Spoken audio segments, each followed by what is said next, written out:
This game was a battle. The Boston Celtics unfortunately lose 127 to 123 to the Oklahoma City Thunder on the road.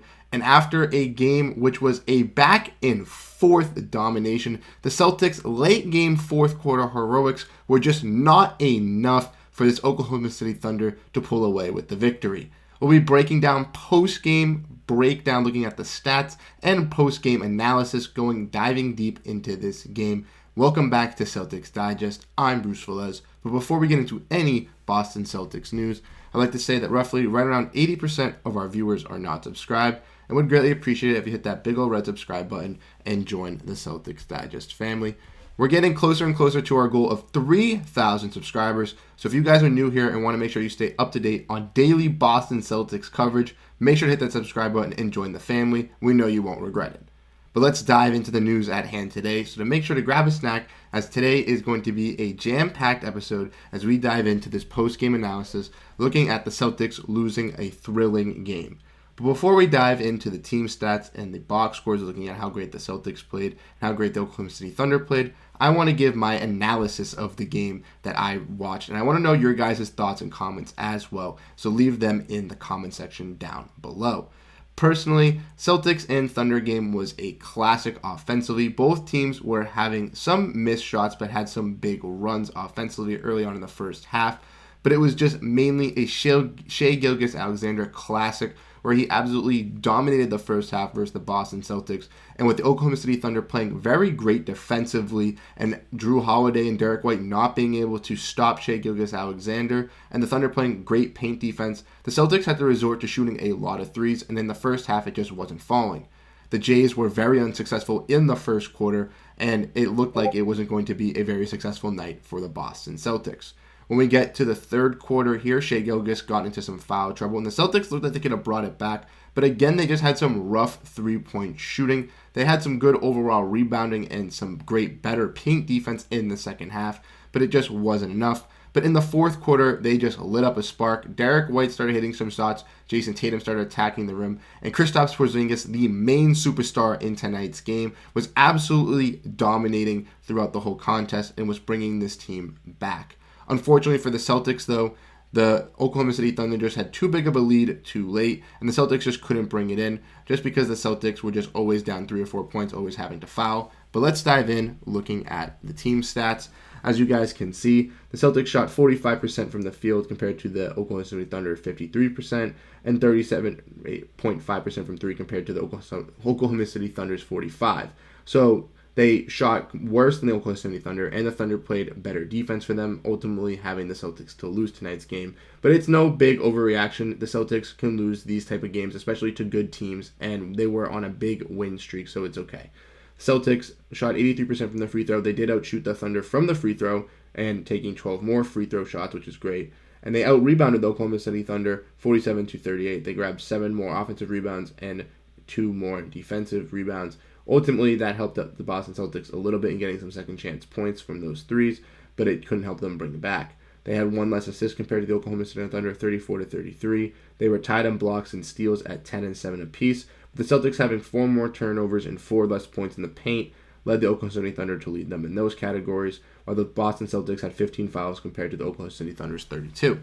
If we want to dive in and look at the team stats here from the Boston Celtics, like I mentioned, Kristaps Porzingis had a phenomenal game for the Boston Celtics tonight, finishing 12 for 18 from the field, 2 for 3 from 3, 8 for 9 from the free throw, with 10 rebounds, 2 assists, and 3 blocks with 34 points. He was clearly the Celtics' best player tonight and superstar X-Factor player. Jayson Tatum had a quiet 10 for 21 from the field, 2 for 5 from 3, and 8 to 10 from the free throw, with 13 total rebounds and 8 assists and 1 steal, finishing with 30 points. He had some better late-game heroics that helped the Celtics bring back. And Jaylen Brown, the Celtics' second All-Star and best player, did not show up tonight for the Boston Celtics. 4 for 18 from the field, 0 for 8 from 3, 7 for 8 from the free throw, with 6 total rebounds, 3 assists, and 15 points, and 3 total turnovers. Jayson Tatum also finished with 4 turnovers, but not the greatest outing for Jaylen Brown tonight. With the Oklahoma City Thunder having great rim protecting and dominating that side of the floor, it was hard for Jaylen Brown to attack the rim tonight. A guy like Derrick White came up clutch for the Boston Celtics in late game heroics, shooting 7 for 12 from the field, 5 for 9 from 3, with 5 total rebounds and 6 total assists. He did suffer 3 turnovers, but did get a block and a steal to finish with 19 points. And how about the Boston Celtics hit some clutch shots at the end of the game to almost bring them back to win. Jrue Holiday, not the greatest outing for him. He did not play that great defense on Shai Gilgeous-Alexander. And he did not have the greatest offensive night. 2 for 6 from the field, 2 for 5 from 3 with 7 total points. But he did help out the Boston Celtics, getting 5 rebounds and 7 total assists. From the bench, no one really stepped out from the Boston Celtics. Al Horford, 3 for 5 from the field, 1 for 3 from 3 with 3 total assists and 2 total rebounds, with 5 impactful blocks, which was credible from him on the defensive side of the ball, but not that credible on the offensive side. And even though Payton Pritchard did close out the game and helped out with the Boston Celtics in that aspect, he didn't have the greatest shooting night, but wasn't required to take that many shots. Only took 5 shots, but did get 3 total rebounds and 4 total assists with 2 total steals, with a +9, helping out the Boston Celtics at the end of the game on the defensive side of the ball. Sam Hauser and Luke Kornet also got some minutes tonight. Luke Kornet only finishing with 2 rebounds and 0 for 2 from the field, with Sam Hauser finishing 2 for 3 from the field goal, 2 for 3 from 3, with 1 total rebound and 6 total points. If we want to look at the Oklahoma City Thunder's box score, you can see Chet Holmgren had a great game, and that was actually a really interesting matchup to see him go up against Kristaps Porzingis tonight. Kind of watching just the same similar build on a player was really cool to watch in a back and forth. We also saw that with Wembanyama, but it was really cool to see it with Chet Holmgren. He finished 5 for 9 from the field, 3 for 5 from 3, 1 for 2 from the free throw, with 3 total rebounds, 7 total assists, and 4 total blocks with 14 points. Jalen Williams hit some clutch shots at the end for the Thunder and finished 6 for 9 from the field and 2 for 3 from 3 with 16 total points. Josh Giddey, who the Celtics are playing roaming defense with Kristaps Porzingis for most of the half until Josh Giddey in the third quarter absolutely started cashing from 3-point range, going 4 for 7 from 3 and finishing with 23 points. And a guy in Shai Gilgeous-Alexander, like I mentioned, had 33 points in the first half, finished with 36, but 7 assists, 1 steal, 5 for 8 from the free throw, and 6 total rebounds, 14 for 12, 22 from the field, and 3 for 5 from 3. Hit some clutch free throws to win the game. Isaiah Joe hit 2 threes for the Oklahoma City Thunder as well for 10 total points. And honestly, it was a battle between both of these teams. The Oklahoma City Thunder just shot a little bit better and played some better defense compared to the Boston Celtics, and that was unfortunately the caveat for them losing this game. The Celtics got a little bit hotter in the third quarter and were able to bring this as a halftime comeback instead of a fourth quarter comeback.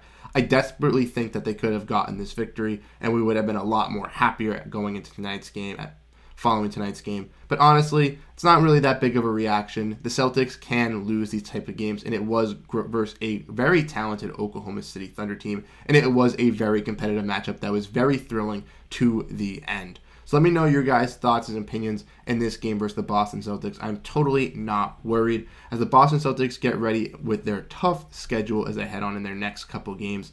The next game is one of their later ones in this tougher schedule, where they'll be taking on the Utah Jazz, who are a little bit younger but have been on a big win streak. So it might be a tough game for the Celtics taking on former GM Danny Ainge, but it should be another classic game. So thank you guys so much for tuning in to this episode of Celtics Digest. If you guys are not subscribed and you guys are at this point in the video, make sure to hit that subscribe button and join the family. We know you won't regret it for sure. Thank you guys so much for tuning in. I'm Bruce Veliz, and I'll catch you guys in the next video. Peace out.